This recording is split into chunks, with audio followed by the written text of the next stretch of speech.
বাবা মার ভালোবাসা নাকি নিঃস্বার্থ ভালোবাসা হয়? তুই তুমি আমাকে কি মার খাওয়াবো, বুঝছো?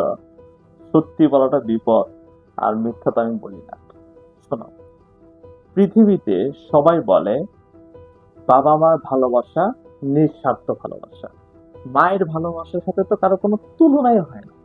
আচ্ছা, ধরো, জাস্ট তুমি ধরো যে তোমার দুটো ভাই, ঠিক আছে? হুম। তোমার দুটো ভাই, এক ভাই মাসে 10 লক্ষ টাকা ইনকাম করে, সে তোমার বাবা মাকে মাসে 1 লক্ষ টাকা দেয়। আরেকটা ভাই মাসে 30,000 টাকা কামাই করে, সে মাসে 5,000 টাকা দেয়, আবার কোনো মাসে টাকা দিতে পারে না। তাহলে তোমার বাবা মা কাকে বেশি ভালোবাসবে? যে বেশি টাকা দেয়, যে বেশি বাবা মাকে হেল্প করে।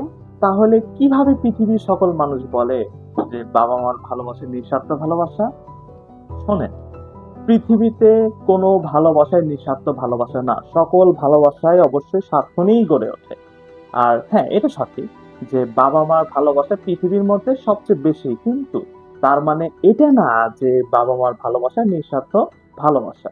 তাই আমি একটা কথা বলি কি, যে জবটাকে বড় করো, প্রচুর প্রচুর প্রচুর অর্থ কামাও, প্রচুর অর্থ কামাও, আর এরকম ভালোবাসা যেন কিনতে পারো, ঠিক আছে?